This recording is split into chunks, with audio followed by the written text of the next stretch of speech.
Hey folks, I'm putting down my knitting today to bring you a quick video on how to make an easy and effective face mask. There are a lot of videos from some great creative people floating around on the internet, and my mom and I have been working with some healthcare professionals in Colorado Springs on this particular design to get some feedback from them, and we found that this particular design is the fastest for us to crank out in order to be able to donate a whole big bunch of them. This one has a nose contour here so that it creates the seal right around your nose, and we are using half of a bobby pin. So if you just wiggle a bobby pin in half, you can get half a bobby pin to use for the nose contour. There's also a pocket for a filter, which really isn't needed right now. Their main concern apparently is just the respiratory droplets, and the 100% cotton fabric will catch those droplets before they can even get through to the filter.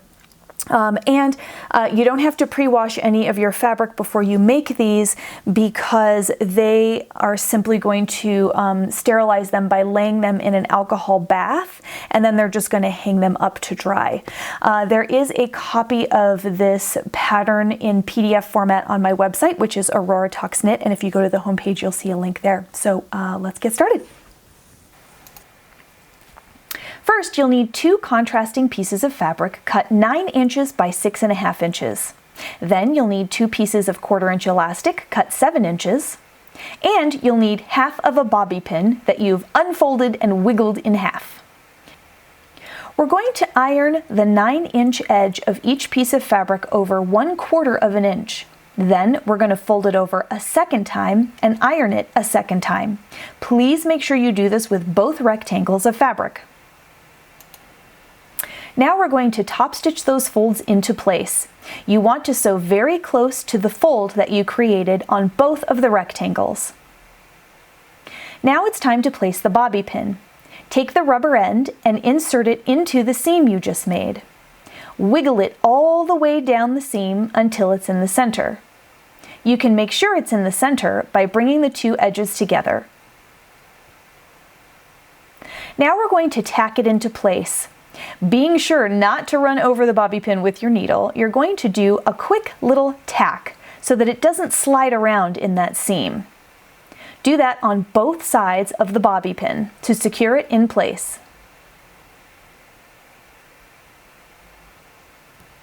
Now it's time to place our elastic. You can see here at the top, I have it horizontally parallel with the top, and at the bottom, I've got it pinned at an angle.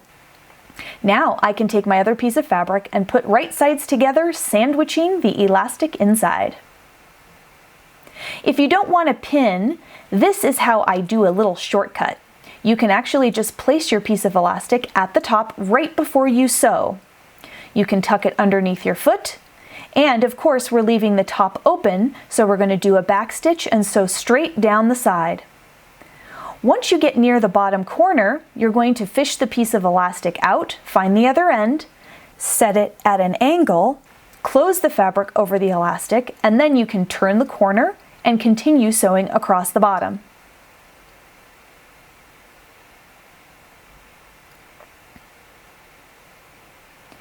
Once you get close to your next corner, we're going to reverse the process. Find your second piece of elastic, set it at an angle, fold the fabric closed, and turn your corner to sew up the last side.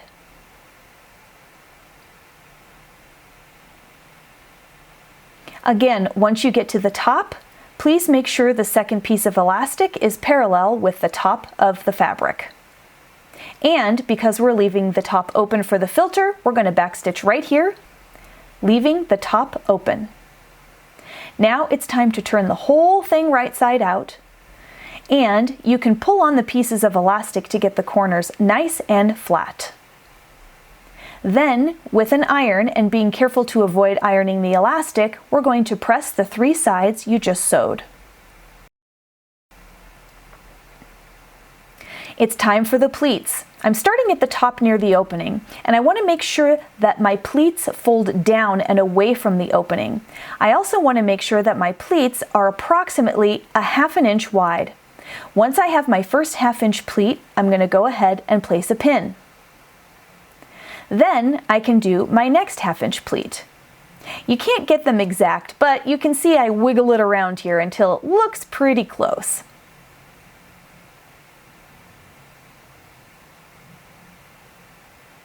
Finally, I'll get my last 1/2 inch pleat in place.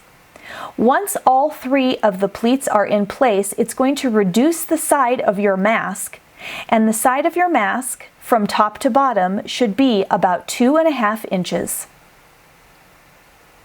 Make sure that on both sides the pleats are facing down.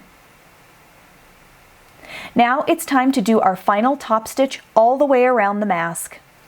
Again, we're leaving the top open, so we don't want to stitch across the top, just down the side across the first set of pleats, all the way across the bottom,